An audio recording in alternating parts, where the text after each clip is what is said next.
Ramadan 1444 2023. Ini satu nikmat yang besar dari Allah Subhanahu wa taala. Maka kita ucapkan alhamdulillahi rabbil alamin. Kadang-kadang umat Islam berselisih, satu sudah puasa, satu belum. Kadang-kadang umat Islam berselisih hari rayanya juga, satu sudah hari raya, satu belum. Tapi hari ini alhamdulillah puasanya kita bisa bersama-sama, baik yang ru'yat maupun hisab.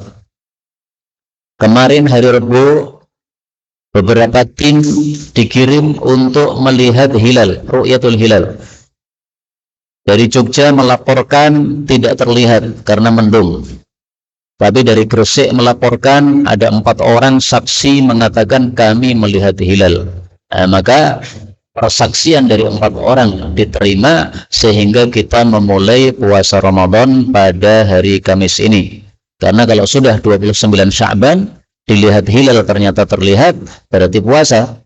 Seandainya tadi malam tidak ada yang melihat hilal, seandainya, maka berarti kita hari Kamis ini belum puasa. Kenapa? Karena memang puasa dimulainya dengan sebab melihat hilal, bukan dengan sebab hisab.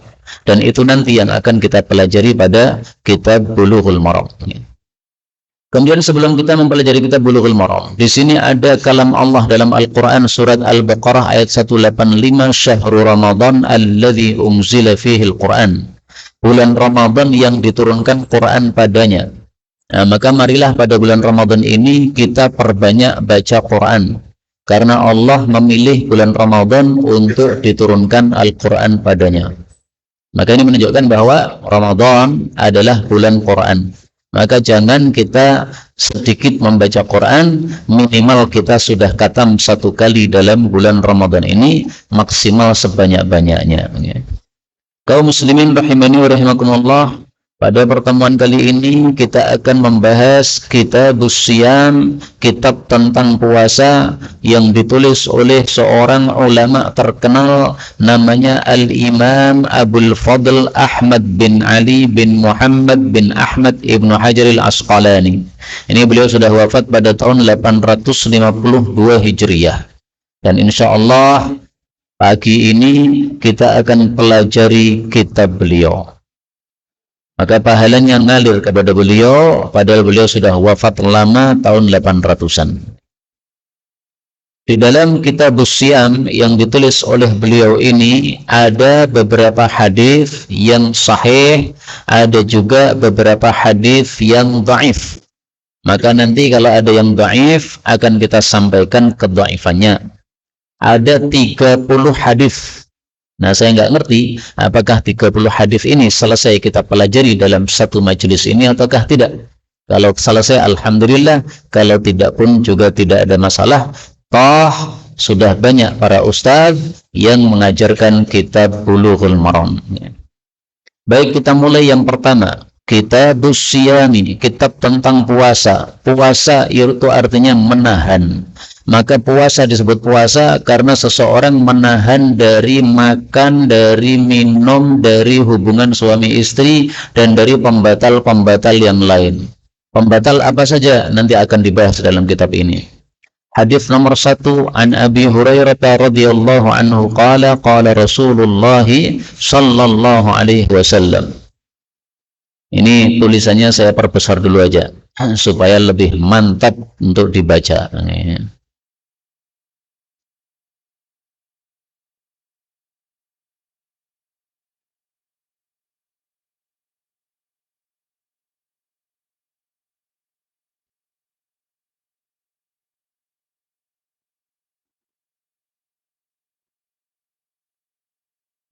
La taqaddamu, janganlah kalian mendahului Ramadana, puasa Ramadan, bisawmi yaumin, dengan puasa 1 hari, wala yaumaini, tidak pula puasa 2 hari sebelumnya.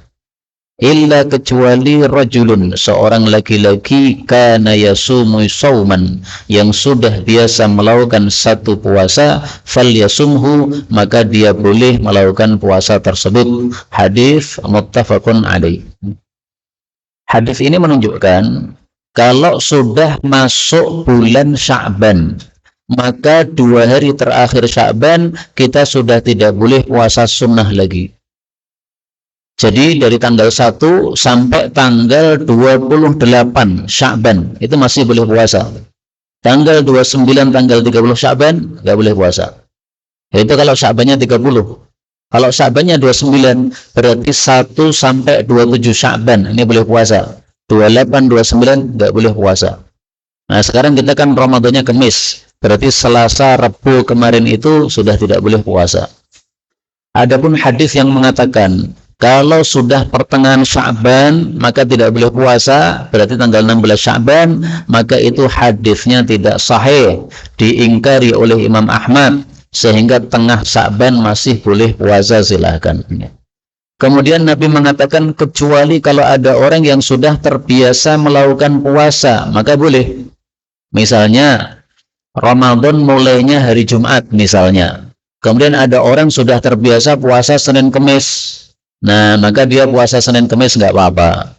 Kemis berarti 1 hari sebelum Ramadan, nggak apa-apa. Kenapa? Sudah terbiasa. Kita lanjutkan hadis yang kedua. Wa an Ammar bin Yasir radhiyallahu anhu qala. Ammar mengatakan, man shama, barang siapa yang berpuasa al-yawmal ladzi yushakku fihi, hari yang diragukan padanya, faqad asa Abul Qasim, berarti dia sudah durhaka kepada Abul Qasim, yaitu Nabi Muhammad sallallahu alaihi wasallam. Kaum muslimin rahimani wa rahimakumullah, hadis ini membahas puasa pada hari Syak. Apa itu hari Syak? Hari Syak adalah hari keraguan. Yang dimaksud hari keraguan adalah tanggal 30 Sya'ban ketika tidak terlihat hilal. Jadi kalau kita sudah masuk tanggal 29 Sya'ban, kan disuruh ngincer itu, terlihat enggak hilalnya Ramadan. Kalau ternyata hilalnya Ramadan tidak terlihat karena mendung, maka kita disuruh menggenapkan Sya'ban jadi 30 hari. Nah, hari ke-30 itu disebut hari Syak. Kenapa disebut hari Syak? Karena orang ragu-ragu. Ini sebenarnya sudah masuk Ramadan atau belum? Bisa jadi sudah masuk Ramadan. Karena hilalnya sebenarnya sudah ada, tapi karena tertutup oleh awan jadi tidak terlihat. Nah, maka siapa yang nekat puasa pada tanggal 30 Sya'ban dalam kondisi seperti itu berarti durhaka kepada Nabi Muhammad. Artinya apa? Tidak boleh puasa tanggal 30 Sya'ban seperti pada hadis sebelumnya tadi, 2 hari terakhir dari Sya'ban kita sudah tidak boleh puasa lagi.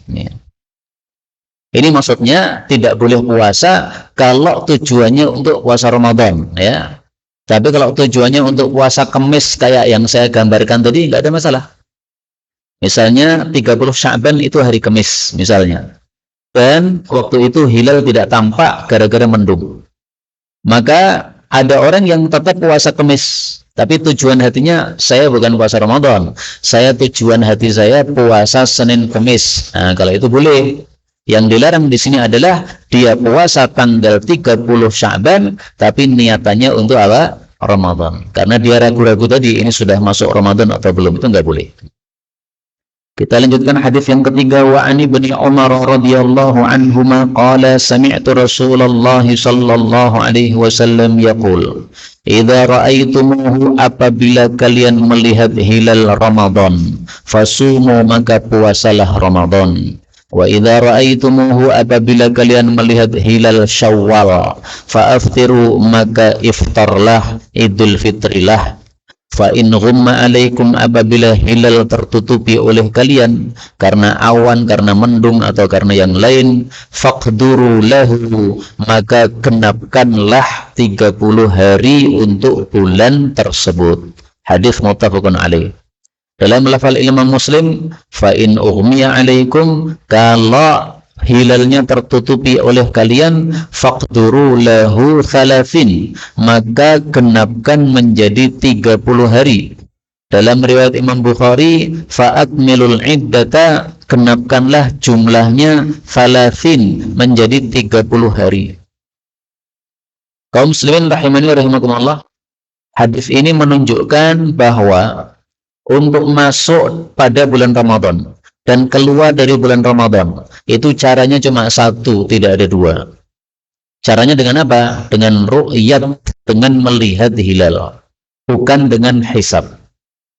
Adapun menggunakan hisab itu tidak sesuai dengan sabda Rasulullah sallallahu alaihi wasallam.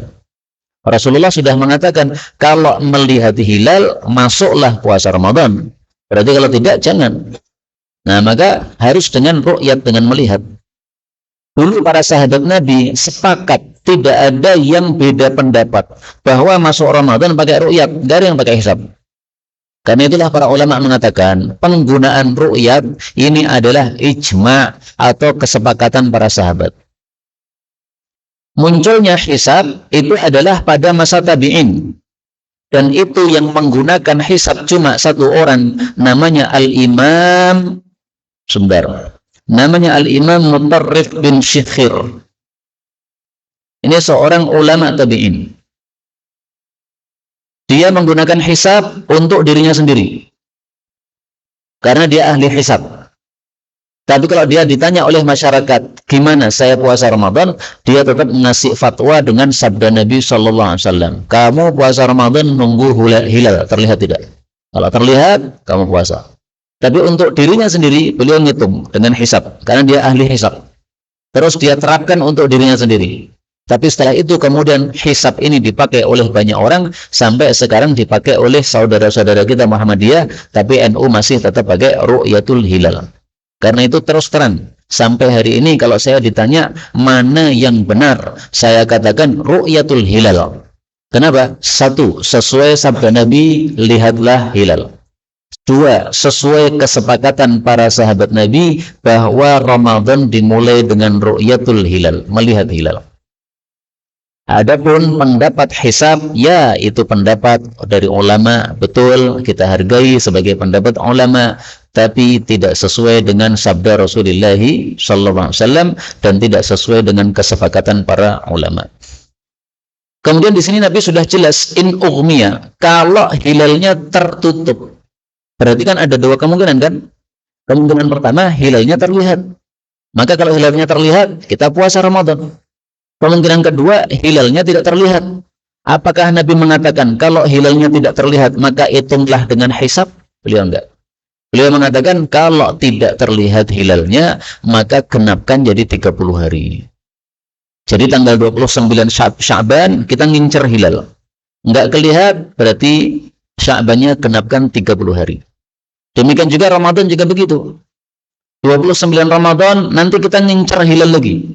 Ada 9 titik kalau nggak salah ya, dari tim-tim yang kita kirim itu ada 9 titik. Mereka semuanya mengincar ada hilal tidak. Kalau ada hilal Syawal berarti kita masuk Syawal, Idul Fitri. Kalau tidak berarti Ramadannya digenapkan menjadi 30 hari. Sama juga bulan-bulan setelahnya juga begitu. Nanti di 29 Syawal kita pengen ngerti apakah ini sudah masuk bulan berikutnya atau tidak. Caranya ngincar hilal. Terus seperti itu. Kita lanjutkan hadis yang keempat.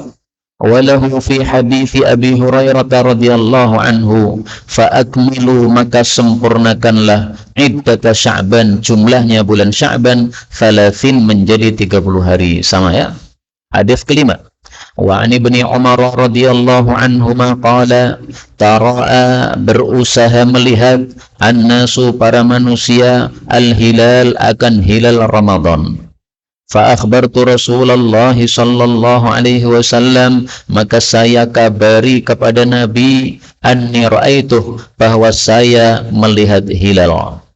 Fasama, maka Nabi pun berpuasa Ramadan. Wa amaran nasa, dan Nabi menyuruhkan para sahabat bisyamihi, untuk berpuasa padanya. Kaum muslimin rahimani wa rahimakumullah, hadis ini menunjukkan dua hal. Yang pertama, tara'a, disyariatkan untuk berusaha melihat hilal. Zaman dulu melihat hilal nggak usah ngirim ke titik-titik yang jauh, enggak. Karena suasana dunia ini masih cerah, tidak banyak polusi, sehingga dengan mata telanjang begini orang sudah bisa melihat hilal. Tapi sekarang ini sudah banyak polusi sehingga udara sudah kotor. Apalagi kalau ada mendung, udah udaranya kotor, tambah mendung lagi, hilalnya nggak kelihatan. Maka harus pakai teropong-teropong. Zaman dulu nggak pakai teropong, kenapa? Suasananya beda, bersih. Nah, sekarang pakai teropong, kenapa? Karena suasananya sudah berubah. Maka ini disyariatkan berusaha melihat hilal. Yang kedua, ra'aitu. Ibnu Umar sendiri melihat hilal, lain-lain tidak melihat. Maka ini menunjukkan bahwa satu orang saksi melihat hilal untuk masuk bulan Ramadan sudah cukup diterima. Yang penting orangnya memenuhi syarat. Dia bukan orang pemabuk, dia bukan orang kafir, dia bukan wanita. Nah, kalau satu orang wanita menyaksikan, mengatakan saya lihat hilal, tidak diterima. Ada satu laki-laki tetapi dia terkenal ahli mabuk atau ahli riba, dia mengatakan saya melihat hilal, nggak diterima. Ada dua orang laki-laki tapi dia kafir, ya. Satunya agamanya Yahudi, satunya Nasrani, atau satunya Katolik, satunya Protestan. Keduanya mengatakan kami melihat hilal, orang kanggo, ya. Maka harus seorang muslim yang tidak fasik. Satu orang sudah cukup. Untuk masuk Ramadan, satu orang saksi sudah cukup. Tapi untuk keluar dari bulan Ramadan, wajib dua orang saksi. Jadi saksi hilal itu mestinya minimalnya berapa? Dua orang. Sebagaimana sabda Nabi sallallahu alaihi wasallam, syahidani. Fa'in syahida syahidani, kalau ada dua orang laki-laki saksi muslimani, yang keduanya muslim, melihat hilal, fasumu, maka silahkan puasa Ramadan, wa afiru, dan silahkan untuk Idul Fitri kalau ada dua saksi melihat hilal. Tapi khusus untuk masuk Ramadan, ternyata satu saksi sudah diizinkan oleh Nabi. Di sini ra'aituhu, Ibnu Umar saja yang melihat, lain-lain tidak pada melihat. Nah, oleh Nabi perkataan Ibnu Umar diterima. Nabi tidak mengatakan kamu cuma sendiri, yang lain-lain saja nggak melihat, kok kamu melihat. Nah, nggak ditolak oleh Nabi. Jadi satu saksi sudah cukup. Meskipun saya jujur ini masalah khilafiyah, diperselisihkan oleh para ulama rahimahumullahu ta'ala. Tapi kalau kita pakai mazhab Syafi'i, maka satu orang saksi sudah cukup berdasarkan hadis ini. Hadis berikutnya, hadis ke-6. Wa an Ibnu Abbas radhiyallahu anhuma anna a'rabiyan, ada seorang Arab Badui, jaa ila Nabi sallallahu alaihi wasallam, datang kepada Nabi. Faqala inni ra'aitul hilal, maka dia melaporkan saya melihat hilal Ramadan. Maka Nabi bertanya, atashhadu an la ilaha illallah, apakah kamu bersaksi la ilaha illallah? Qala na'am, dia menjawab ya. Qala atashhadu anna Muhammadar Rasulullah, apakah kamu juga bersaksi Muhammad itu utusan Allah? Qala na'am, dia mengatakan ya. Qala, Nabi bersabda, fa'adzin finnas, kalau begitu umumkan di tengah-tengah manusia, ya Bilal, wahai Sayyidina Bilal, ayyasumu ghadan, supaya mereka berpuasa besok hari. Kaum muslimin rahimani wa rahimakumullah, hadis ini menunjukkan dua hal. Yang pertama, satu orang saksi sudah cukup untuk masuk bulan Ramadan. Karena di sini disebutkan A'rabiyan, satu orang Arab Badui, satu saja, yang lainnya nggak melihat. Yang kedua, hadis ini menunjukkan saksi harus seorang muslim. Maka ketika saksi ini datang, Nabi bertanya dua pertanyaan. Kamu asyhadu an la ilaha illallah? Ya. Kamu asyhadu anna Muhammadar Rasulullah? Ya. Nah, berarti kan muslim kan? Nah, kalau muslim berarti saksinya, persaksiannya diterima. Maka ringkasnya, saksi ini syaratnya harus 3. Pertama, dia harus laki-laki. Kalau perempuan tidak diterima. Yang kedua, dia harus muslim. Kalau kafir tidak diterima. Yang ketiga, dia harus orang yang tidak fasik. Kalau fasik seperti pemakan riba, bermuamalah riba, atau pezina, atau maling, atau pemabuk, maka ini tidak diterima sebagai saksi. Hadis berikutnya nomor 7. Wa an Hafsata ummil mu'minin radhiyallahu anha, 'anin Nabi sallallahu alaihi wasallam qala, man lam yubayyitis siyam, barang siapa yang tidak meniatkan puasa, qabla al-fajri, sebelum fajar terbit, fala siyama lahu, maka tidak sah puasa baginya. Kaum muslimin rahimani wa rahimakumullah, hadis ini menunjukkan niat puasa harus malam hari. Yang dimaksud malam sebelum subuh. 5 menit sebelum subuh itu masih malam. Karena malam itu awalnya maghrib, akhirnya subuh, itu malam. Nah, maka niat puasa harus malam hari. Tapi ada 2 hal yang ingin saya sampaikan. Yang pertama, niat itu bukan amalan mulut, tetapi amalan hati, sehingga niat tidak perlu diteriakkan. Tidak perlu misalnya diumumkan di mic-nya masjid. Monggo bersama-sama mengucapkan nawaitu shauma ghadin an adai fardhi syahri ramadhana lillahi ta'ala. Enggak perlu begitu. Kenapa? Sepakat ulama, niat itu amalan hati. Enggak ada perselisihan pendapat. Lah terus faktanya di Indonesia kok diteriak-teriakkan gitu, kenapa? Itu untuk mengingatkan saja. Sebenarnya nggak diperlukan kalau sudah pada paham. Nah, masa masyarakat Indonesia ini nggak paham-paham? Mestinya kalau sudah lama ngaji kan sudah paham. Nah, kalau sudah paham maka tidak perlu lagi diteriaki. Yang kedua, niatan puasa di malam hari ini hanya wajibnya untuk puasa yang wajib. Kalau puasa sunnah, maka niatannya pagi hari boleh. Seperti Rasulullah kadang-kadang pagi hari jam 7 bertanya, ada sarapan tidak? Dijawab oleh istrinya, mboten wonten. Maka Rasulullah mengatakan, ya sudah, kalau gitu saya tak puasa saja. Niat puasa jam 7 pagi, boleh enggak? Boleh. Yang penting dari subuh sampai jam 7 belum ngopi. Tapi kalau seperti kebiasaan saya, baru subuh nggawe kopi, jam 7 niatan untuk puasa, enggak sah. Karena sudah minum kopi terlebih dahulu. Kita lanjutkan hadis 8. Wa an Aisyah radhiyallahu anha qalat dakhala alayya, masuk kepada saya an-nabiy sallallahu alaihi wasallam dzata yaumin, pada satu hari. Faqala, maka dia bertanya, hal indakum syai', apakah memiliki sesuatu, maksudnya makanan, sarapan? Qulna, kami menjawab, la, tidak ada. Qala, beliau mengatakan, fa inni idzan shaim, kalau begitu saya berpuasa hari ini. Nah, inilah yang saya ceritakan tadi. Dan yang dimaksud puasa di sini adalah puasa sunnah. Adapun puasa wajib tidak boleh seperti ini. Cari makan jam 7 nggak dapat, kemudian meniatkan puasa untuk mengganti utang Ramadan, nggak bisa. Puasa Ramadan wajib, mengganti Ramadan juga wajib. Puasa nazar juga wajib. Maka yang wajib-wajib niatnya harus di malam hari, nggak boleh di pagi hari. Kemudian, summa atana yauman akhar. Kemudian Nabi datang kepada kami hari yang lain. Faqulna, lalu kami berkata, uhdiya lana haisun, telah dihadiahkan kepada kami satu makanan.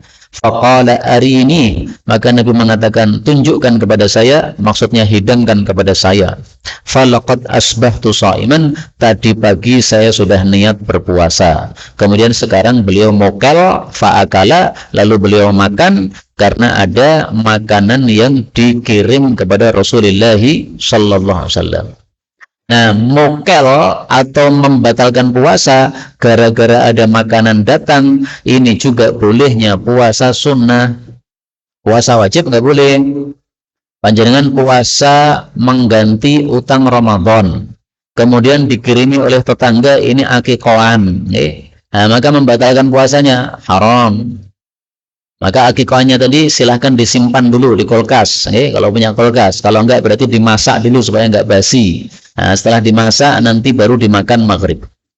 Tetapi kalau panjenengan puasa Senin Kemis, kemudian ada orang ngirimi daging kambing, padahal biasanya mangane karak. Wah, ini mangane enak ini daging kambing. Maka puasa Senin Kemis dibatalkan boleh. Jadi biasanya apa? Puasa Senin Kemis, gara-gara makanan datang, maka puasanya dibatalkan boleh. Tapi jangan jadi rutinan. Kalau jadi rutinan nanti nggak pernah puasa lagi. Jadi misalnya setiap ada bakso lewat, maka puasanya dibatalkan. Mie ayam lewat, puasa dibatalkan. Rasid berposo. Kalau Nabi ini kan jarang-jarang dikasih hadiah makan enak begini. Maka begitu dikasih makan enak, beliau batalkan puasanya, nggak ada masalahnya. Kemudian nomor 9. Wa an Sahl bin Sa'd radhiyallahu anhuma anna Rasulullah sallallahu alaihi wasallam qala la yazalun nasu bi khairin, senantiasa manusia berada dalam kebaikan, ma'ajjalul fitra, selama mereka menyegerakan buka puasa. Hadis muttafaqun alaih. Hadis ini menunjukkan disyariatkannya menyegerakan buka puasa. Menyegerakan itu gimana? Begitu matahari tenggelam plus, maka langsung kita ambil kurma bismillah, ya. Nggak usah menunggu adzan maghrib, pokoknya matahari tenggelam makan. Itu kalau melihat matahari tenggelam. Tapi kalau tidak terlihat karena mataharinya tertutupi oleh bangunan-bangunan, mataharinya tertutupi oleh gunung dan sebagainya, ya berarti panjenengan nunggu adzan maghrib. Karena adzan maghrib itu sudah disesuaikan jadwal berdasarkan hisab yang sangat kuat yang menunjukkan bahwa adzannya itu sudah pas tenggelamnya matahari. Maka prakteknya sekarang gimana? Kalau muadzin sudah Allahu Akbar, maka langsung ambil kurma, bismillah makan. Jangan menunggu adzan selesai. Saya nunggu adzan selesai biar yakin baru kemudian saya makan. Enggak. Jangan menunggu gelap gulita dulu. Saya baru gelap gulita baru makan supaya yakin. Jangan. Itu tidak sesuai sunnah. Itu adalah kebiasaan orang-orang Syiah. Orang-orang Syiah kalau buka puasa nunggu gelap dulu. Kalau tidak percaya silahkan pergi ke Iran sana. Nanti panjenengan buktikan sendiri. Matahari tenggelam nggak ada yang makan. Orang-orang Syiah. Kenapa? Mereka meyakini malam itu gelap. Belum gelap belum makan. Nah, kita ahli sunnah nggak begitu. Ajalu, segerakan. Bagaimana segerakan itu? Begitu tenggelam matahari langsung bismillah buka puasa. Kalau kita melakukan seperti itu, maka bifairin, kita terus menerus dalam kebaikan. Kenapa? Karena kalau kita melakukan seperti ini, kita sudah menghidupkan sunnah baginda Rasulullah sallallahu alaihi wasallam. Bahkan tidak hanya sunnah baginda Nabi, ini sunnahnya seluruh para nabi. 124.000 nabi semuanya menyegerakan buka puasa. Dalilnya kita bukakan di sini. Rasul sallallahu alaihi wasallam bersabda, "Inna ma'syarul anbiya, sungguh kami seluruh para nabi disuruh menyegerakan iftar, mengakhirkan sahur dan sedekap tangan kanan di atas tangan kiri pada saat salat." Hadis riwayat Tabarani sahih. Jadi seluruh para nabi semuanya menyegerakan buka puasa. Kenapa engkau tidak mau mengikuti seluruh para nabi? Kemudian kalau kita menyegerakan buka puasa, maka fadilahnya yang lain adalah la yazalud dinu zahiran. Agama Islam senantiasa menang apabila umat Islam menyegerakan buka puasa. Loh, kenapa? Apa kaitannya menyegerakan buka puasa dengan agama Islam menang? Beliau katakan li'annal yahud wan nasara yuakhirun, karena Yahudi Nasrani mengakhirkan buka puasa. Alias agama Islam ini menang kalau umat Islam menyelisih adat orang kafir. Tapi kalau umat Islam menyamai adat orang kafir, maka umat Islam jadi lemah. Jadi sekarang ini kenapa umat Islam lemah? Salah satu sebabnya karena umat Islam suka menyerupai orang-orang kafir. Orang-orang kafir pakai celana yang ngaprep sehingga seorang wanita terlihat auratnya karena pakai celananya ngaprep, akhirnya diikuti oleh wanita-wanita muslimah. Nah, itu yang menyebabkan Islam tidak menang. Orang-orang barat, mereka suka berdandan yang neko-neko, wajahnya dineko-nekoi, kemudian keluar rumah menampakkan kecantikan. Nah, kemudian wanita muslimah ikut-ikutan. Itu yang menyebabkan agama lemah. Agama Islam menang kalau kita menyelisih adatnya orang-orang kafir. Hadis 10, walid Tirmidzi min hadits Abi Hurairah radhiyallahu anhu 'anil Nabi sallallahu alaihi wasallam qala Allah azza wa jalla, Allah berkata, ahabbu ibadi ilayya, hamba yang paling saya cintai, a'jaluhum fitran, yang paling menyegerakan buka puasa. Jadi panjenengan kalau menyegerakan buka puasa dicintai Allah, napa mboten penak. Maka orang-orang Syiah itu kasihan. Kasihan kenapa? Karena mereka mengakhirkan buka puasa. berarti tidak mendapatkan fadilah dicintai oleh Allah Subhanahu wa taala. Maka kalau panjenengan pengen dicintai oleh Allah, segerakanlah buka puasa. Sudah 10 hadis kita baca. Waktunya berapa menit ini tadi? Ada 30 menit. Nah, berarti 1,5 jam selesai nih Pak. Insya Allah. Lanjut bukan? Lanjut Bu. Hadis 11. Wa an Anas bin Malik radhiyallahu anhu qala qala Rasulullah sallallahu alaihi wasallam tasahharu bersahurlah fa inna karena sesungguhnya fis sahuri di dalam makanan sahur barakatan ada berkah. Muttafaqun alaih. Hadis ini menunjukkan dua hal. Pertama, diperintahkan sahur, tapi perintah ini tidak wajib, ini hanya sunnah. Buktinya Rasulullah kadang-kadang nggak sahur. Kapan Rasulullah nggak sahur? Ketika puasanya sambung. Puasa 2 hari berturut-turut, maka hari Ahad ini sahur, kemudian nanti buka puasanya hari Senin. Berarti Senin paginya tidak sahur juga. Nah, maka kadang-kadang Nabi nggak sahur. Berarti perintah ini hukumnya apa? Sunnah. Tapi meskipun perintah sahur ini sunnah, jangan ditinggalkan. Karena Rasul Shallallahu Alaihi Wasallam bersabda, la tada'uh, jangan meninggalkan sahur meskipun hanya meminum seteguk air, karena Allah dan malaikatnya memberikan selawat kepada orang-orang yang makan sahur. Hadis riwayat Ahmad. Napa mboten penak? Pun mangan enak-enak dikasih selawat oleh Allah, oleh malaikat. Nah, maka ini untung jadi orang beriman. Segala sesuatu yang dilakukan sesuai sunnah mendapatkan berkah yang sangat banyak. Kemudian yang kedua, hadis ini menunjukkan bahwa sahur itu berkah. Berkah itu apa? Berkah artinya kebaikan yang banyak. Sahur kalau dibaca dengan fathah, sahur, itu artinya makanan sahur. Kalau dibaca dengan dhammah suhur, ya, itu artinya perbuatan makan sahur.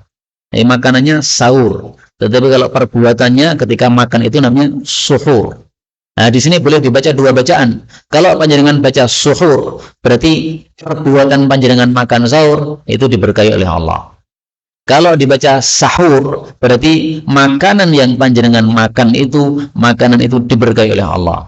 Jadi berkahnya ada dua. Berkah pada makanannya, berkah pada perbuatan yang kita lakukan.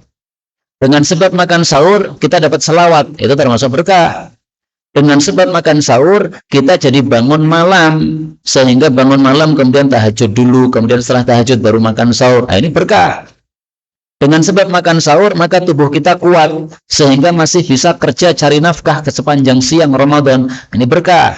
Maka berkahnya sahur adalah berkah agama dan berkah dunia, dua-duanya ada. Hadis 12.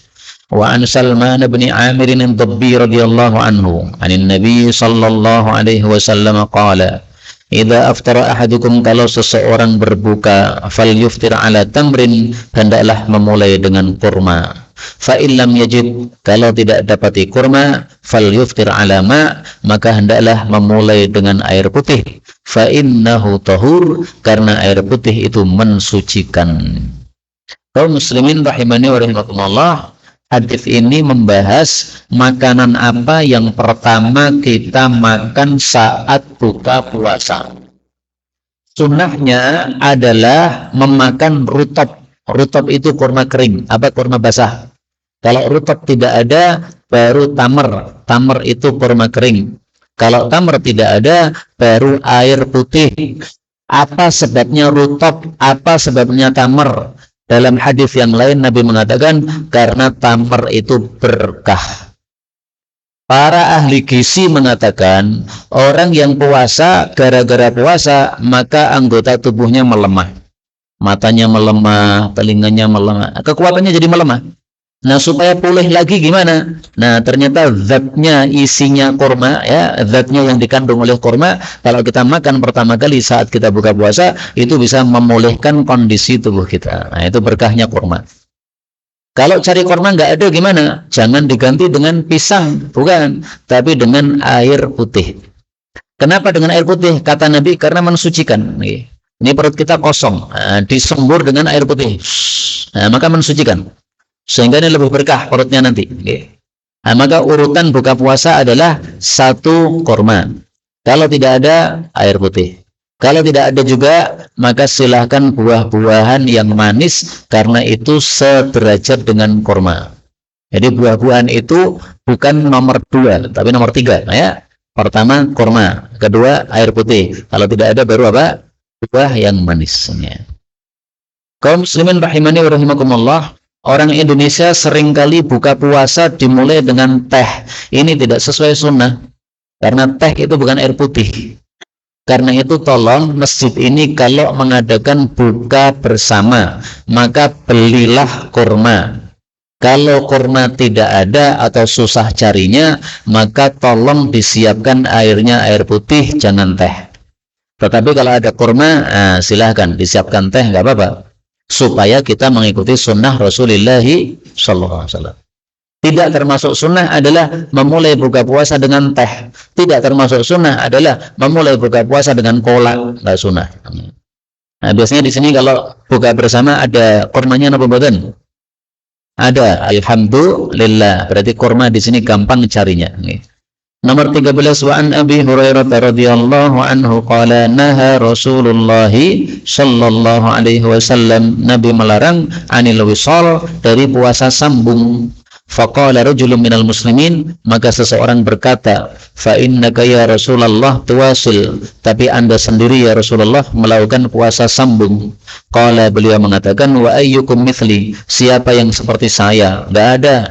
Inni abitu, saya bermalam, yuta'imuni rabbi wa yasqini, dikasih makan dan minum oleh Allah. Falamma abau ayyantahu, ketika mereka enggan untuk berhenti, anil wisal, dari puasa wisal, wasala bihim yauman thumma yauman, maka Nabi mengajak mereka wisal selama 2 hari.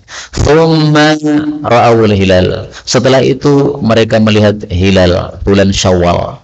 Faqala, maka Nabi bersabda, lau ta'akharal hilal, seandainya hilalnya mundur, lazidtukum, saya akan tambah puasa wisal supaya kalian kapok, tidak bisa ngikuti saya. Kal munakil lahum, seperti seolah-olah Nabi itu menghukum mereka, hina abau ayyantahu, ketika mereka enggan untuk berhenti dari puasa wisal. Kaum muslimin rahimani wa rahimakumullah, syariat Islam itu ajaran yang sangat sempurna. Salah satu kesempurnaan Islam mengajarkan kita tidak boleh menyiksa diri sendiri. Manusia ini ada jasmani, ada rohani. Jasmaninya perlu makan supaya tidak mati. Rohaninya perlu zikir, baca Quran supaya hati tidak mati. Nah, maka karena jasmaninya butuh makan, maka Islam melarang namanya puasa wisal atau puasa sambung. Hari Ahad sahur, kemudian tidak makan sama sekali, terus sampai hari Senin, pas maghrib Senin baru makan. Ini namanya puasa wisal, tidak boleh. Maksimal puasa adalah dari subuh sampai subuh, itu udah maksimal. Lebih dari itu nggak boleh. Tapi Rasulullah sendiri melakukan wisal. Maka ketika Nabi melarang wisal, para sahabat malah komentar, loh, Anda juga wisal? Kami sangat cinta kepada Anda, kami pengen seperti Anda. Maka Rasulullah mengajak mereka, ya sudah, yang nekat, ayo wisal ke aku. Akhirnya Nabi ngajak wisal 1 hari, 2 hari. Nabi pengennya ngajak wisal 3, 4, 5, 6 hari. Tapi ternyata baru 2 hari sudah muncul hilal Syawal, berarti sudah tidak boleh puasa lagi. Maka Nabi berkomentar, andaikan hilalnya tidak hari ini, saya akan ajak kalian wisal terus sampai kalian ora kuat. Salah dewi dilarang, tidak mau menerima larangan Rasulullah SAW. Maka ringkasnya, tidak boleh puasa wisal. Siapa yang puasa wisal tidak dapat pahala. Adapun Rasulullah puasa wisal, kenapa? Karena beliau itu kalau tidur malam hari, itu bangun-bangun itu sudah kenyang, Pak. Maka dikatakan di sini tadi, saya bermalam itu dikasih makan oleh Allah, dikasih minum oleh Allah. Bukan betul-betul dikasih makan minum, bukan. Tapi seperti makan minum sehingga langsung kenyang. Jadi siang hari lapar kan? Nah, nanti malam hari kenyang. Nanti siang hari lapar lagi, malam hari kenyang. padahal nggak makan apa-apa. Nah, itu Rasulullah sallallahu alaihi wasallam. Ini namanya apa seperti ini? Ini mukjizat. Apa ada di antara kita seperti itu? Nggak ada. Coba panjenengan nyoba nggih. Siang lapar, malam nggak makan, pingsan. Siangnya lapar lagi, malam yang kedua nggak makan lagi, mati bisa. Nah, tapi Rasul tidak. Malam malah beliau kenyang. Hadis 14. Wa anhu qala qala Rasulullah sallallahu alaihi wasallam, "Man lam yada' qaula zur." Siapa yang tidak meninggalkan perkataan yang batil, wal amala bihi, dan amalan yang batil, wal jahla, dan perbuatan bodoh, falaysa lillahi hajah, maka Allah tidak perlu fi ayyada'a sha'amahu wa syarabah, terhadap puasa yang dia lakukan.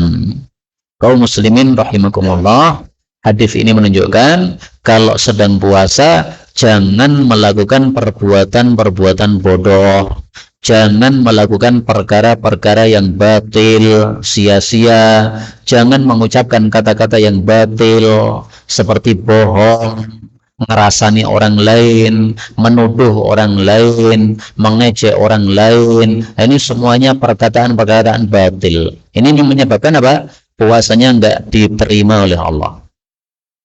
Puasanya nggak diterima maksudnya nggak ada pahalanya. Tapi sah atau tidak? Sah. Jadi ada orang puasa nipu, puasanya gimana? Sah. Pahalanya gimana? Nol. Ada orang puasa malah gibah, ngerasani tonggone, gimana itu? Puasanya sah. Pahalanya nol. Kalaupun ada pahalanya sedikit, kalau nggak ada pahalanya ya berarti nol. Itulah makna falaysa lillahi hajah. Allah nggak perlu terhadap puasa dia. Seolah-olah Allah katakan puasamu tak gua, rakanggu, rata tompo. Kenapa? Kamu melakukan sesuatu yang dilarang dalam agama Islam ini. Termasuk perbuatan bodoh adalah bertengkar. Jadi kalau puasa jangan bertengkar. Gara-gara serempetan di jalan kemudian berantem, puasanya batal. Bukan batal puasanya, tapi batal pahalanya. Maka jangan berantem. Tadi pagi anak-anak saya berantem, maka saya katakan, jangan berantem, puasa batal pahalanya.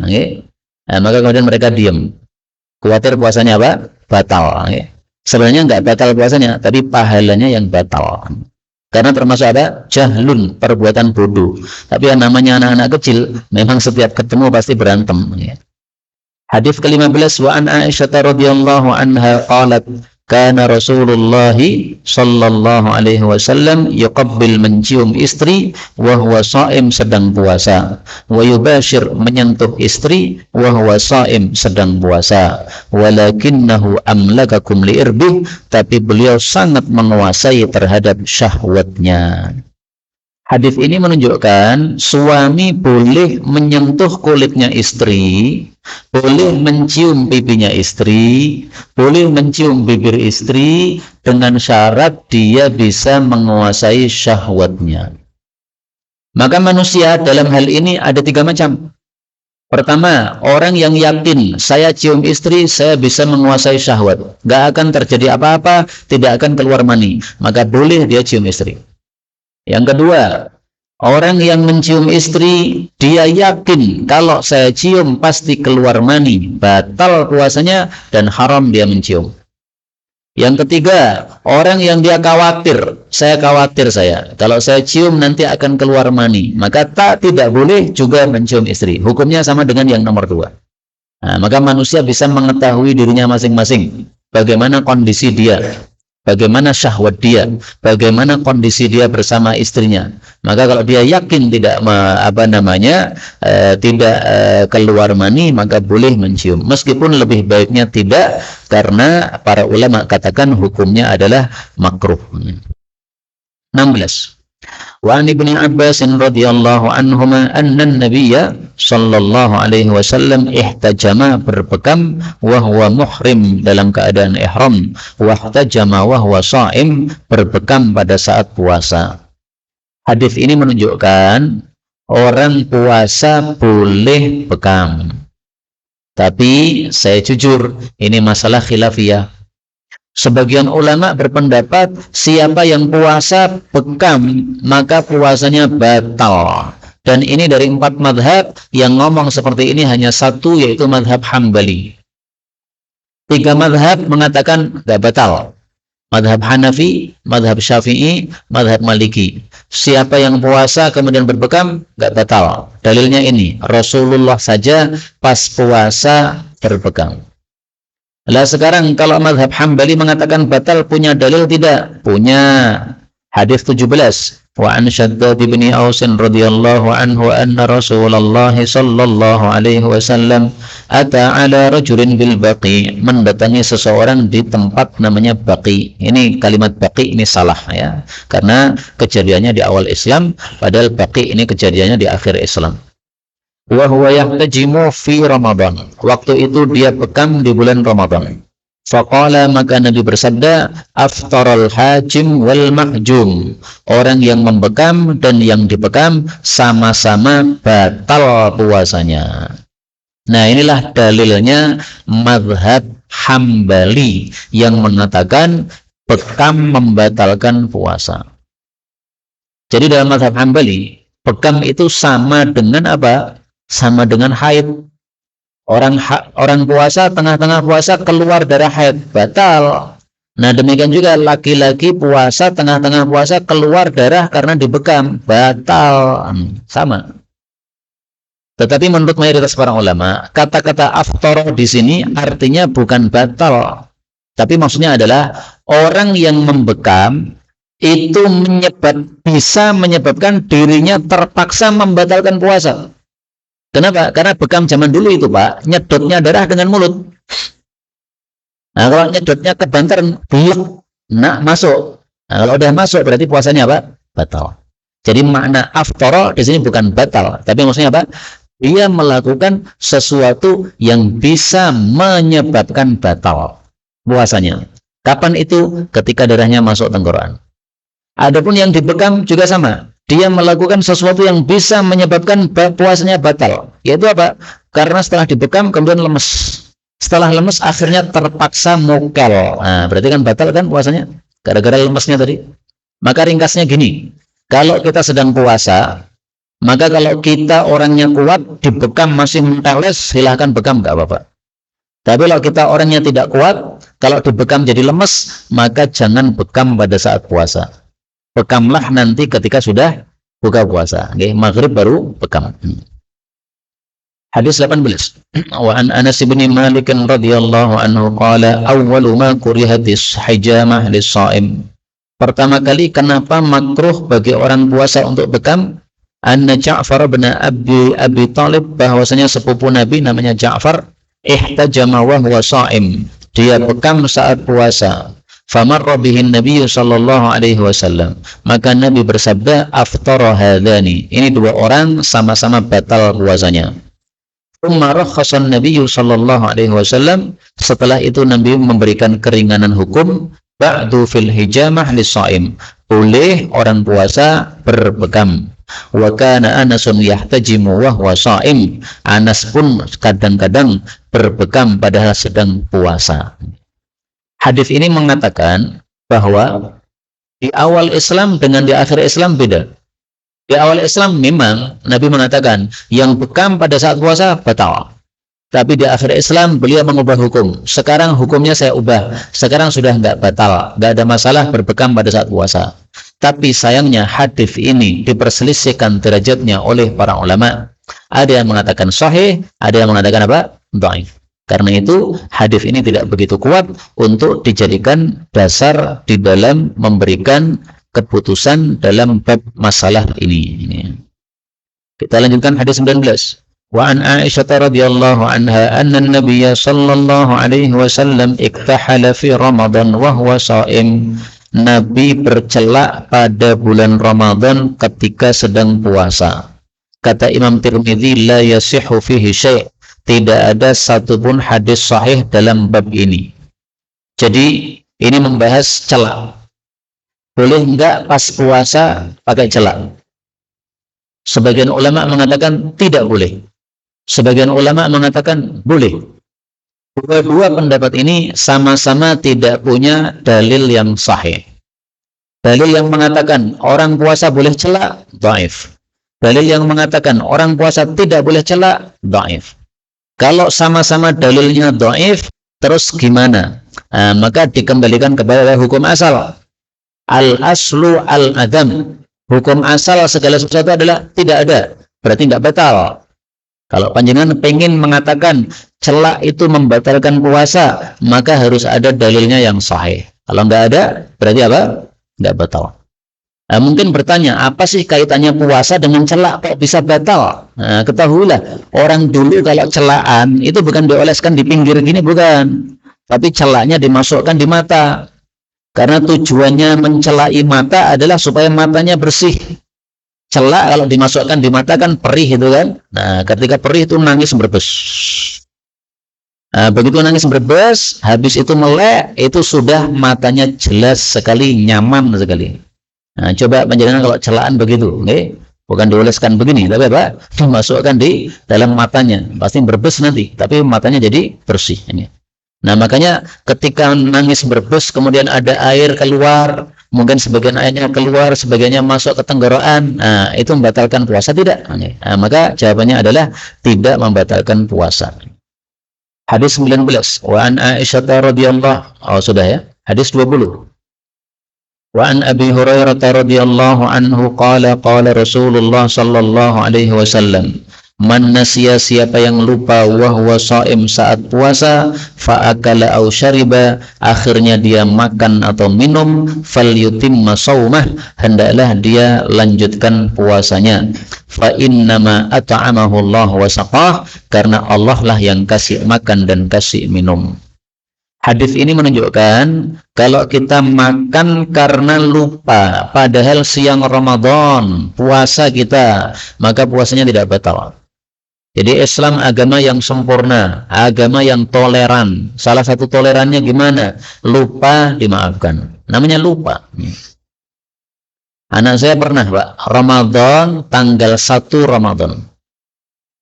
Setelah dia salat zuhur, kemudian seperti biasa main-main sama teman-temannya. Nah, setelah main-main kemudian mungkin lelah, maka masuk rumah. Masuk rumah melihat roti, cep, pangan. Ya.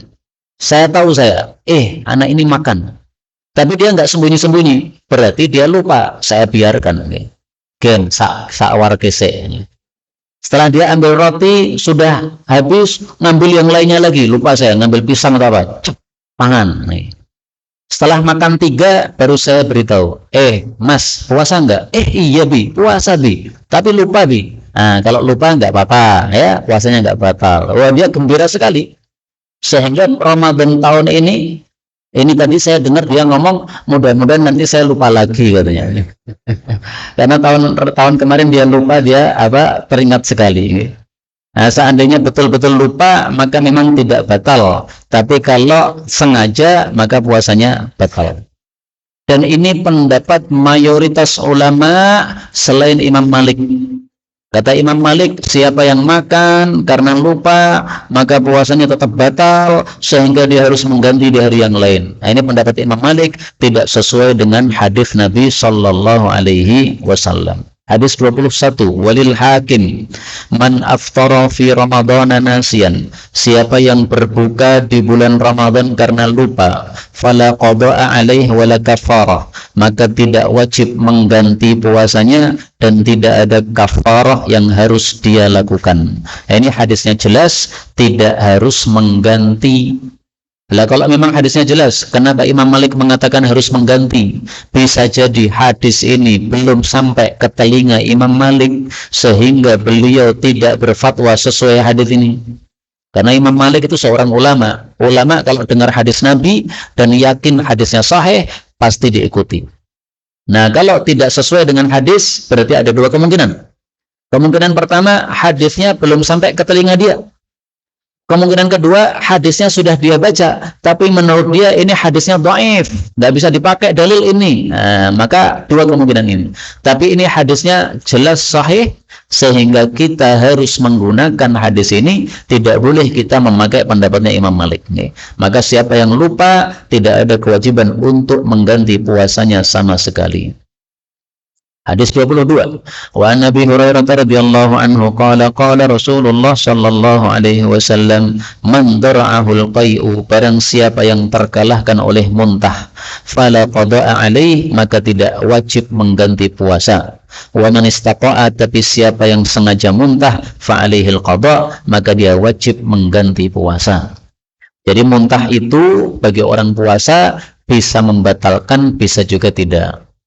Panjenengan naik bis, kemudian dipontang-pantingkan sama sopirnya, akhirnya pusing, muntah, padahal puasa ini, tidak batal. Tapi seseorang sahur terlalu banyak, 5 piring sahur, akhirnya perutnya sakit, maka dia pengen keluarkan dengan cara muntah, maka dia sengaja memuntahkan, batal puasanya. Jadi pembatal puasa berarti ada 2. Ada yang gara-gara sesuatu masuk, ada yang gara-gara sesuatu keluar. Makan minum, ini sesuatu masuk, batal. Darah haid keluar, ini keluar, batal. Kemudian muntah keluar, tapi sengaja, batal. Maka yang keluar ini tidak selalu membatalkan. Ada yang selalu membatalkan, yaitu darah haid, keluar pasti membatalkan. Ada yang tidak selalu membatalkan, yaitu muntah. Kalau sengaja maka batal, kalau tidak sengaja maka tidak batal. 23.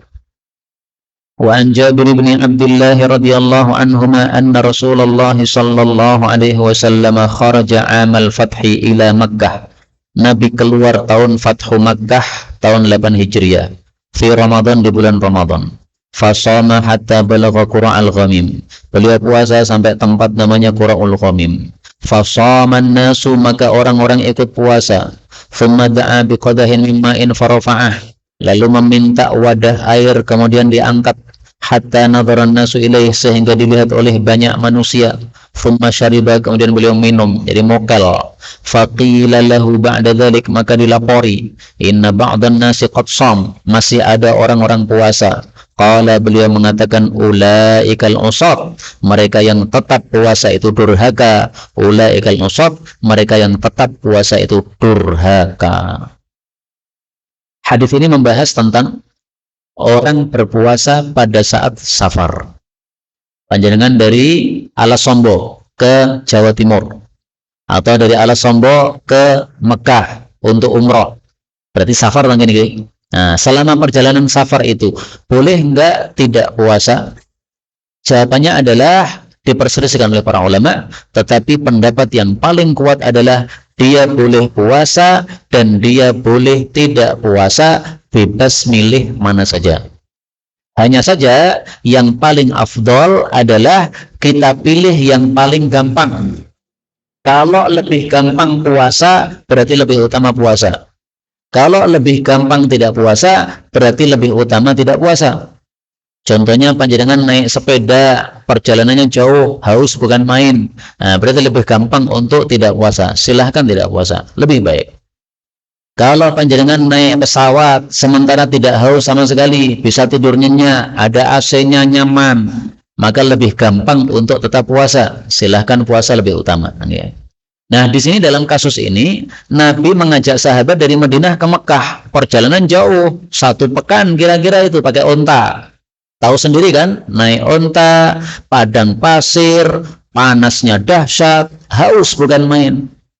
Nah, ketika Nabi dilapori, ya Rasulullah, orang-orang ini nekat puasa gara-gara Anda puasa. Mereka sebenarnya pengennya itu kalau melihat Anda tidak puasa, maka mereka ikut-ikutan nggak puasa. Padahal waktu itu sudah asar, Pak. Tinggal sebentar lagi sudah maghrib. Karena Nabi melihat sahabat-sahabat pada nggak kuat, akhirnya beliau ambil air minum, beliau minum. Bismillah. Beliau sebenarnya melanjutkan puasa bisa, tapi karena kasihan kepada sahabatnya, beliau minum. Akhirnya para sahabat melihat Nabi minum, mereka pada rame-rame ikut minum. Tapi ada beberapa orang, gelintir orang, mereka nekat puasa. Mungkin mikirnya, ini kurang sebentar aja maghrib kok, ngapain dibatalkan? Maka mereka nekat puasa. Nabi dilapori, Nabi mengatakan, oh durhaka orang-orang kayak begitu. Kenapa disebut durhaka? Karena dia nekat puasa padahal sangat terberatkan sekali dengan sebab puasa tadi. Dia udah hampir kelenger begini, tapi masih nekat. Nah, berarti apa perbuatan ini? Menyiksa diri. Nggak boleh menyiksa diri. Panjenengan sholat tahajud ngantuk, kemudian ambil cabai diparul bagai mata ini, beneran ngantuk, dolim sama mata, nggak boleh begitu. Ngantuk silahkan tidur, ya. Tapi kalau tidak ngantuk lanjutkan tahajudnya. Nah, demikian juga puasa ini, safar, lelah, haus, hampir kelenger, jangan dipaksa, ambil air minum. Ya. Maka saya ini, karena saya lagi safar nih dari Solo ke Weru nih, maka saya boleh minum nih Pak. Tapi karena nggak disiapin kopi di sini, ya sudah, saya nggak usah berbuka. Andai kan disiapin kopi di sini, mungkin udah Bismillah. Kenapa? Karena memang boleh tidak puasa. Tapi sebenarnya lebih baik puasa secara umum. Berikutnya 24. Wa fi lafdhin faqila lahu innan nasa qad syaqqa 'alaihimus siyam. Orang-orang keberatan puasa. Wa innama yanzuruna fima fa'alta. Mereka menunggu apa yang Anda lakukan. Fada'a biqadahin min ma'in ba'dal asri, maka Nabi minta air minum setelah asar, fasyariba, lalu minum alias mokel. Hadis 25, wa an Hamzah bin Amr al-Aslami radhiyallahu anhu annahu qala ya Rasulullah, wahai Rasulullah, ajidu bi quwwatan 'ala siyam, saya mampu kuat untuk puasa, fis safar, meskipun safar, fahal alayya junah, apakah saya dosa kalau tetap puasa? Faqala Rasulullah sallallahu alaihi wasallam, beliau menjawab, hiya rukhsatun minallah, itu hanyalah keringanan dari Allah. Faman akhadha biha fahasan, maka yang menggunakan keringanan tadi ya bagus. Wa man ahabba ayyasuma fala junaha alaih, siapa yang pilih puasa juga tidak dosa. Hadis riwayat Muslim. Nah, inilah menunjukkan bahwa orang safar bebas milih. Mau puasa boleh, mau tidak puasa boleh. Kalau dia puasa maka tidak ada dosa. Kalau dia pilih tidak puasa, maka bagus, kata Nabi. Bagus. Nah, berarti ini menunjukkan bahwa lebih bagus apa? Tidak puasa. Karena dipuji oleh Nabi, bagus. Dan saya jujur, ini masalah khilafiyah. Ada 4 pendapat. Ada pendapat mengatakan lebih bagus puasa. Ada pendapat mengatakan lebih bagus tidak puasa. Ada pendapat mengatakan tidak ada yang lebih utama. Semuanya sama. Karena bebas milih. Pendapat yang keempat itu yang tadi saya sampaikan di awal, dan itulah pendapat yang paling bagus insyaallah ta'ala. Yang paling utama adalah yang paling gampang. Kenapa? Karena Allah mengatakan dalam Al-Quran, yuridullahu bikumul yusra wala yuridu bikumul usra. Tadi ayatnya sudah saya baca di awal majelis ini. Itu sebagai dalil. Hadis 26, wa asluhu fil muttafaq min hadits Aisyah anna Hamzah bin Amr sa'al. 27, wa an Ibnu Abbas radhiyallahu anhuma qala rukhisa, diberikan keringanan li syaikhil kabir, bagi orang tua renta, ayyuftira, untuk tidak puasa, wa yud'ima an kulli yaumin miskinan, kemudian diganti membayar fidyah, kasih makan orang miskin, mengganti 1 hari tidak puasa. Wala qada alaih, kemudian tidak wajib mengganti puasanya. Jadi bapak-bapak, ibu-ibu yang sudah tua renta sehingga puasanya keberatan, maka boleh memilih 2 pilihan. Nekat puasa silahkan, membayar fidyah silahkan. Tapi kalau tidak kuat betul-betul sehingga bisa pingsan, jangan.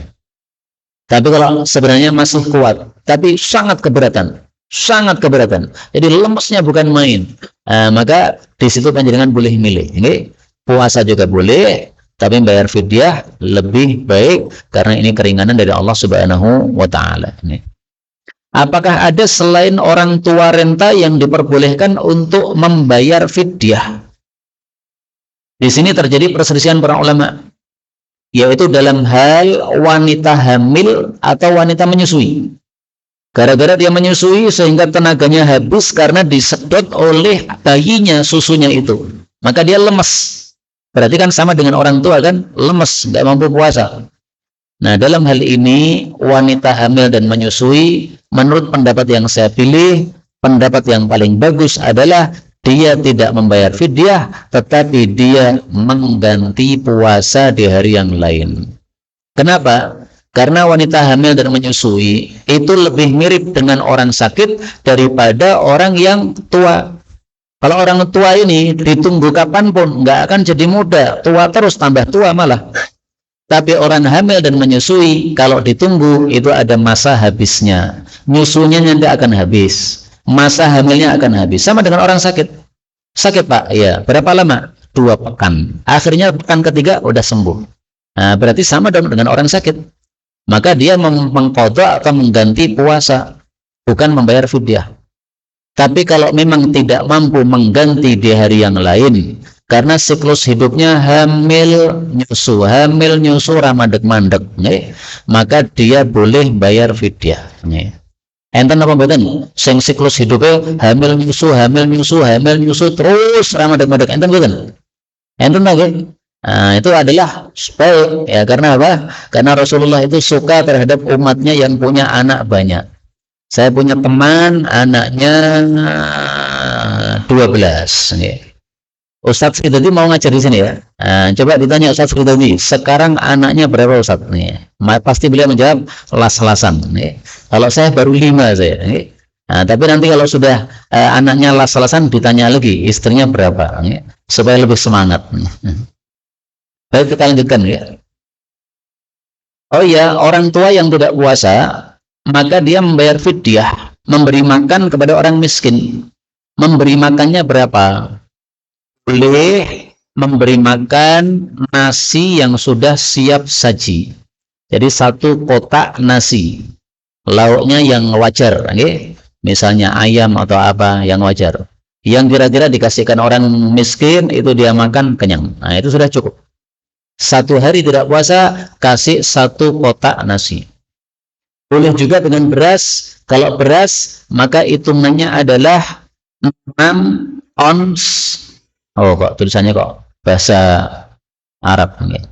Saya tuliskan supaya nggak lupa. 6 ons atau 12 ons. Jadi silahkan dipilih, ada 2 pendapat. Sebagian ulama mengatakan 6 ons beras, sebagian ulama mengatakan 12 ons beras. Lah terus pilih yang mana? Pilih yang panjenengan mampu. Duitnya banyak, jangan pilih yang 6 ons, pilih yang 12 ons. Duitnya dikit, maka pilih yang 6 ons, nggak ada masalah. Karena di sini ada perselisihan pendapat di antara para ulama. Nah, kemarin ada orang tanya kepada saya bilang 6 ons. Maka dia bilang, saya nggak paham apa itu ons. Itu kalau dikilokan berapa kilo? Nah, maka saya heran juga. Oh, berarti ada orang Indonesia itu nggak paham ons. Padahal kata-kata ons itu sudah dipakai oleh orang Indonesia. Berarti mungkin apa? Dulu pas SD nggak diajari gurunya, atau pas apa diajari gurunya, kemudian dia pas lagi nggak masuk sekolah atau gimana? Nah, nanti dicari aja di dalam kamus ya. Ons itu berapa? Ons itu berapa kilogram? 1 kilogram itu berapa ons? Nah, nanti dicari saja. Kan mudah sekali itu. Hadis 27. Wa an Ibnu Abbas radhiyallahu anhu qala. Oh, dah 28. Wa an Abi Hurairah radhiyallahu anhu qala, jaa rajulun ila an-nabiy sallallahu alaihi wasallam. Datang seseorang kepada Nabi. Faqala halaktu ya Rasulullah. Dia katakan, saya hancur ya Rasulullah. Nabi bertanya, wa ma ahlakaka? Apa yang membuat kamu hancur? Dia katakan, waqa'tu 'ala imra'ati fi Ramadan. Saya jima sama istri siang-siang Ramadan. Nah, ini menjima istri siang Ramadan, ini membatalkan puasa sekaligus wajib membayar kafarah. Kafarah itu apa? Penghapus dosa. Penghapus dosanya apa? Hal tajidu raqabatan? Apakah kamu bisa memerdekakan budak? Dia mengatakan nggak bisa, nggak punya duit. Nabi bertanya lagi, hal tastati'u an tasuma syahrain mutatabi'in? Kamu mampu puasa 2 bulan berturut-turut? Dia mengatakan nggak bisa. Fahal tajidu ma tut'imu sittina miskinan? Kamu bisa kasih makan 60 orang miskin? Dia mengatakan nggak bisa. Nah, jadi kafarahnya urut 3 ini. Tidak boleh milih, tapi harus urut. Pertama, merdekakan budak. Kalau bisa, lakukan. Sekarang nggak ada budak. Baik, puasa 2 bulan berturut-turut. Kalau bisa, lakukan. Kalau nggak bisa, baru kasih makan 60 orang miskin. Kenapa 60 orang miskin? Karena mengganti dari 2 bulan puasa. 2 bulan kan 60 hari kan? Nah, maka diganti dengan kasih makan 60 orang miskin. Ini kasusnya dia nggak bisa apa-apa. Ternyata dia orang paling miskin di Madinah. Tsumma jalasa, maka dia duduk. Fa utiyan Nabiyyu sallallahu alaihi wasallam bi araqin fihi tamrun. Lalu Nabi dikirimi wadah araq isinya kurma. Fa qala tasaddaq bihadza. Maka Nabi mengatakan, "Nih, ada kurma, silahkan kamu sedekahkan kepada orang-orang miskin, dibagi untuk 60 orang miskin." Dia datang kepada Nabi dalam keadaan sedih karena menyesal melakukan dosa besar, yaitu jima pada siang Ramadan. Tapi begitu melihat kurma, Pak, matanya langsung hijau. Wah, kurma itu ini tak pangan nih. Faqala, maka dia bertanya, a'ala afqara minna, apakah harus saya sedekahkan kepada orang yang paling fakir daripada kami? Fama baina labatayha ahlu baitin ahwaju ilaihi minna. Di antara seluruh penduduk Madinah ini nggak ada yang lebih fakir daripada saya, ya Rasulullah. Maksudnya apa? Ini mestinya kasih saya saja, saya makan saja. Fadhahikan Nabi sallallahu alaihi wasallam, maka Nabi tersenyum hatta badat an yabuh, sampai tampak gigi taring beliau. Tsumma qala, kemudian beliau mengatakan, idhhab fa'atimhu ahlak. Ya, silahkan pergi, silahkan kamu kasih untuk keluargamu sana. Jadi Nabi tertawa, kenapa? Karena manusia kok cepat sekali berubah. Datang susah, wajahnya muram, ketakutan. Begitu melihat kurma langsung cerah ceria, langsung pengen makan kurma tadi. Nabi tertawa karena itu. Betapa cepatnya manusia ini berubah kondisinya. Dan dari sini juga kita ketahui kalau ada orang melakukan hubungan suami istri pada siang Ramadan, ternyata dia fakir miskin. Merdekakan budak nggak bisa, puasa 2 bulan berturut-turut nggak bisa, kasih makan 60 orang miskin juga nggak bisa, maka di situ dia gugur kewajibannya. Tapi ingat, kalau suatu saat dia kemudian dikayakan oleh Allah, maka dia wajib membayar kafarah yang gugur tadi. Jadi gugurnya cuma sementara. Saat itu gugur, kenapa? Dia nggak mampu. Tapi kalau kemudian Allah bikin dia kaya, dia harus ingat, dulu saya punya utang, kasih 60 orang miskin. Kasih 60 orang miskin. Jadi utangnya harus dilunasi. Karena apa? Menjadi utang bagi dia. Hadis 29. Wa an Aisyah radhiyallahu anha wa Ummi Salamah radhiyallahu anha anna Nabiyya sallallahu alaihi wasallam kana yusbihu junuban. Nabi masuk subuh ke dalam kondisi junub min jima'in, karena jima'. Thumma yaghtasil wa yasum, lalu mandi kemudian melanjutkan puasa. Hadis ini menunjukkan bahwa orang yang junub boleh menundurkan mandi junubnya sampai masuk azan subuh, nggak apa-apa. Jadi misalnya hubungan suami istri, kemudian setelah itu belum sempat mandi karena tergesa-gesa makan sahur. Makan sahur selesai, sudah langsung adzan. Maka mandinya kapan? Habis adzan subuh. Gimana? Puasa dalam kondisi junub gimana? Sah. Yang tidak sah adalah kalau dia hubungan intimnya dengan istri setelah adzan subuh. Itu puasanya batal. Kalau hubungannya sebelum subuh, tapi mandinya yang setelah adzan subuh, maka puasanya tetap sah. Dan ini tidak ada perselisihan pendapat di antara para ulama. Hadis terakhir pun selesai. Wa an Aisyah radhiyallahu anha anna Rasulullah sallallahu alaihi wasallam qala, man mata wa alaihi siyam, barang siapa yang mati punya utang puasa, shoma anhu waliyuh, bisa dipuasai oleh walinya alias ahli warisnya.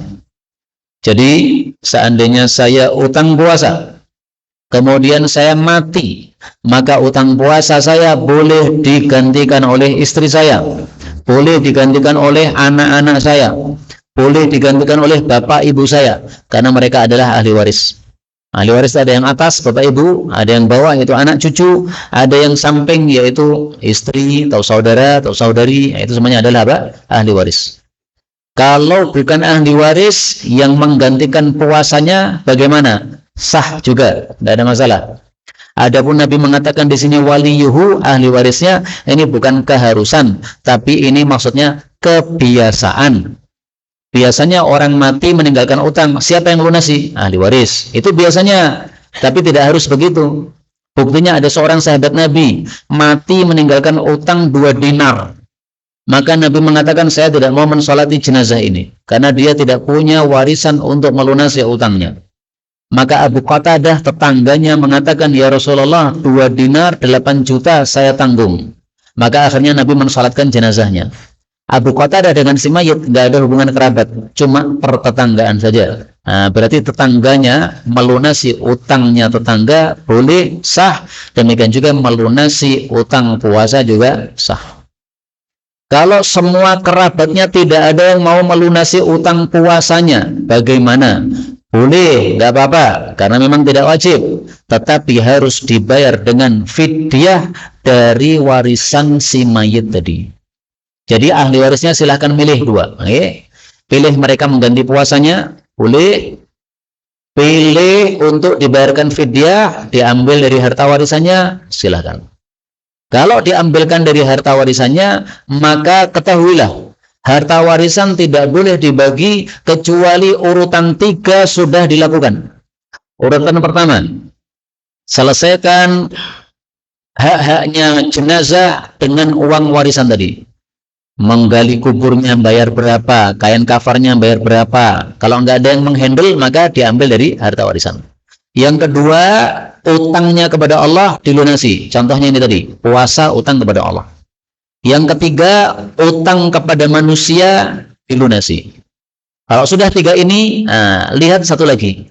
Ada nggak wasiat? Kalau ada wasiat, maka selesaikan. Kalau wasiat sudah diselesaikan, baru sisanya boleh dibagi sebagai harta warisan. Sebelum 3 atau 4 tadi diselesaikan, maka tidak boleh membagi harta warisan sendiri.